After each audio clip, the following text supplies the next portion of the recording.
Hi there YouTube, welcome back to another black powder update. As you can see before you, I've finished another battalion of Brunswick Light Infantry. These guys are the last of the Light Infantry battalions and the second to last foot troops battalion, with the next one being the Lieb, and that would basically be all the infantry battalions finished. They actually came yesterday. I actually got in all remaining stuff that I need to finish the battalion now. So I'll just give you a quick little overview of what that amounts to. So basically, to the side of me here, already based up to go next, we have the Uhlans. They're basically they're all based, ready for painting, and they're all undercoated. I did that before I started doing this video. They'll be the next unit.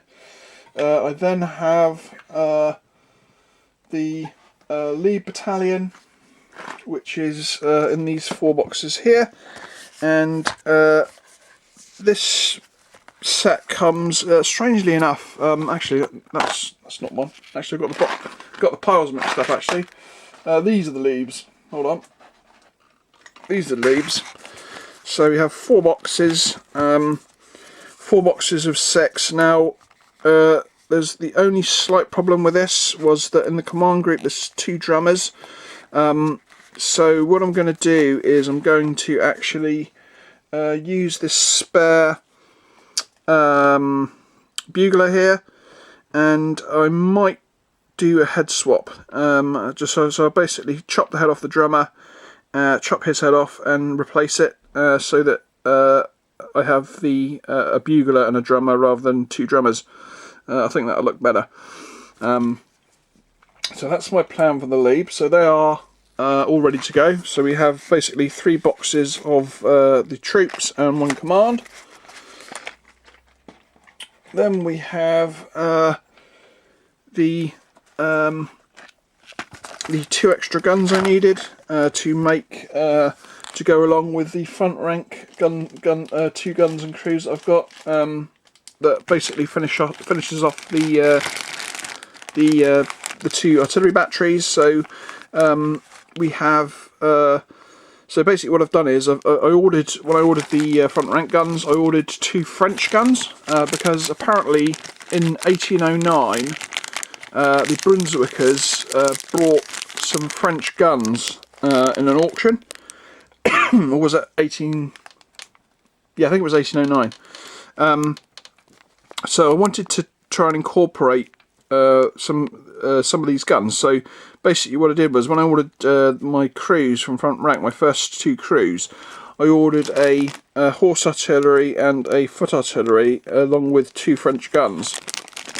And then when I ordered the Perry's artillery, I brought again the foot artillery and the horse artillery. However, I've basically given the 2 guns that came with these, which are British guns, they will go to the horse artillery, and the 2 French guns are going to go to the foot artillery. So that's my plan for those. When I found out that they did actually use the French guns, I really wanted to try and incorporate that. And I also managed to nail down the colour as well. Apparently Brunswick's guns were painted in that sort of light blue, similar to how British guns were painted during the Peninsular War.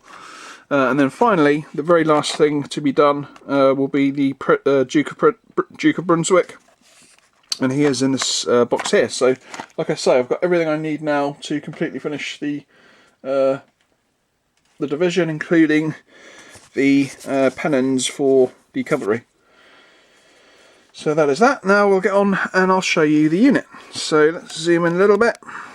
So these guys are the 3rd Brunswick Light Infantry, and they are commanded by a Major von Norman. And these guys can be classed as a sort of a scraps battalion, as I would call it, which is basically made up of the scraps of, i.e. the leftover figures from both of the boxes that I made my first 2 light infantry units from. So basically these guys were made up of front rank and elite miniatures, generally with Perry's commands, and obviously the same goes here. So we have a mixture of front rank and elite miniatures figures and a Perry's command. Excuse me. So let's get in and show you the guys. So closer look. So here we have, now I'm going to have to play around with the light a little bit because it's quite dark here in Southampton today. So I may not be able to get you a really good shot obviously with them being black. But you can see here that these guys have got orange facings, or collars, tabs and stripes. I experimented a little bit with the colour of orange I want to use. I ended up using light orange, Vallejo light orange, and I suppose you could say, oh, that's too bright. But I found that using a sort of a duller orange, it didn't stand out enough, and I kind of really wanted the colour to stand out. So I think this light orange really pops. And it makes them look a lot cooler than just using a really dull orange, and it does kind of look like the colour of their actual facings. It's probably not quite so bright, but like I say, I think the brightness goes with the scale rather than being 100% historically correct. So yeah, I'm really happy with how these guys turned out. So here on this stand here, you can see we have 3 elite guys and 1 front rank at the front there. Now I think I was supposed to paint corporal stripes on him, and I forgot, so I might go back and do that a little bit later. But yeah, this is the first stand. Something else I've started doing now on my battalions is on the bottom here. I basically put a cut down version of who they are, so like 3rd Light, and then I give the stand a number, and it goes from the command being 1, sergeant stand being 2, drummer's stand being 3, and then 4, 5 and 6. And the main reason for it is, although I suppose it's not so much with the Brunswickers, but I found that before, when I've been tidying up games of black powder, especially with the French, you find that because the French are so practically identical to each other apart from the flags, you can actually get your battalions mixed up, and a lot of my battalions are, especially the ones that aren't in marching poses, are actually put on their bases in a way so that bayonets don't stick into the back of the guys in front of them, etc. So you can basically line all your units up stand to stand without them having ugly gaps. So I suppose you could say it's not really necessary on the Brunswickers, but I've still done it. So that's the reason why I've got numbers on the bottom of their bases. So here we have another stand again, 3 elite guys and 1. This guy's what I've done this time is I've actually put a sergeant on the middle group. Now this is a normal front rank guy who's just been converted to be a sergeant. So basically what I've done is I've plastic puttied his bayonet to make it into a sabre briquet, and turned his belt into a sort of the coloured camembert type thing, and I put the extra little ammo pouch that the sergeants have to make him look a little bit more like a sergeant. Now obviously sergeants tend to carry their water bottle and their satchel bags on the opposite side, and they wouldn't have the pouch there, but you know, from the front this guy is good enough to represent a sergeant. Excuse me. Final stand of the rear. So this is actually this would be marked as number 6, and we have 4 elite. Oh no, we have another a 3 and 1. So here we have the front rank guy at the back, and 3 elite. Front rank at the back and 3 elite guys around him. Now, obviously, when I was designing this base, I wanted to make sure that these guys were looking in believable positions. So, like for instance, I didn't want them all like looking away when there's nothing to the side of them. If you want that, I always want them looking towards another trooper or whatever. So that's why I guess that's why the front rank guys at the rear, because all the others' heads turned the wrong direction, and I didn't really want two of the same guys back to back. So that's the that would be the 6th. Then we go to the drummer.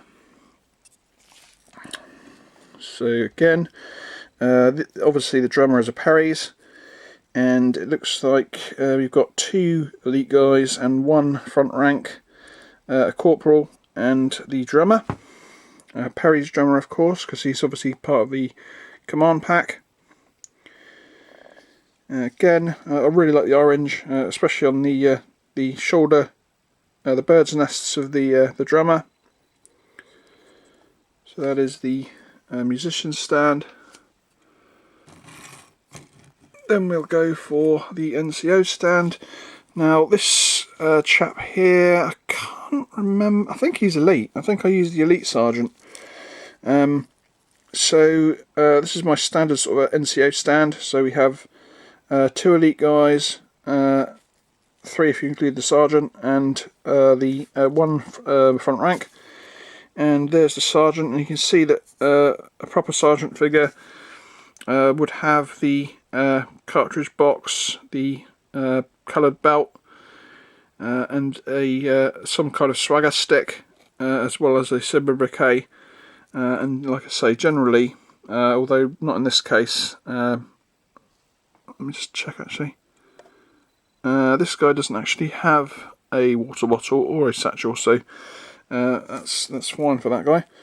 But yeah, that's the sergeant stand. And finally, the command stand. Now this command stand is actually, apart from the front rank guy at the back there, is made up of a mixture of the 2 command stands that are available, because there's a marching and there's a standing, and I basically mix them up. So these 3 guys here could be a mixture of the 2 packs. Now the reason, originally I was going to have this guy here as the colonel figure, but this is actually a guy who's actually in his I suppose it would kind of be classed as a sort of a I've forgotten what it actually says, because it's actually based on a figure from the Osprey book. Now if I can remember where I put my Osprey book, I'd actually show you the picture. Here we go. I think it's undress uniform. So here's the actual Osprey book, and this is the guy that he's obviously based on. So I'll just zoom out a little bit. You can see that he's basically exactly the same. But this guy obviously is from the 1st Infantry, the 1st Line Battalion, and this is obviously the 3rd Light Battalion. So I basically just changed the colours out. So it's orange where he's got red. But I suppose I just suppose it's just a little bit more fancy than sort of like than their sort of campaign uniform. But I've more or less what I've done is I've more or less just done him in a campaign uniform, but he's got this fancy vest on underneath his jacket. So he's like quite a fancy looking officer. He's basically wearing his best uniform into battle, which is probably not a good idea. But that's the guy that I chose to cite. Ended up being the colonel, or the major rather, and as you can see, he's unmoustached, so that's a little bit unique for the battalion. I think he had a really thin moustache, and I just trimmed it off to make him unmoustached. So this guy could be like quite a young major. You know, maybe he's sort of like early 30s.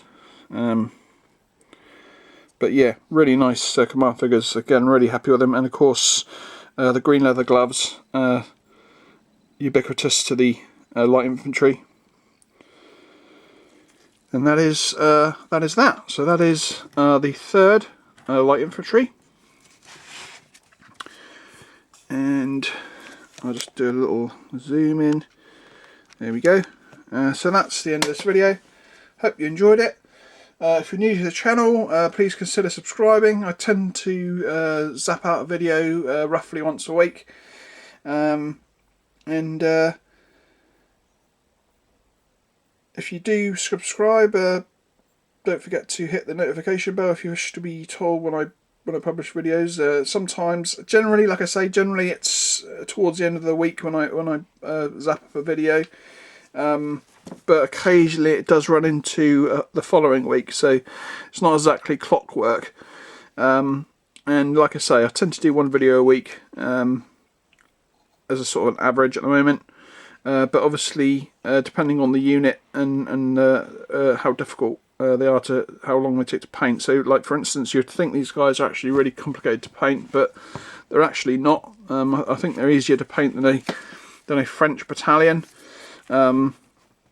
And I've, generally I've been zapping out 6 guys in just over a day's painting session, which is about sort of maybe 4 or 5 hours tops, sometimes 3, and then literally, I'd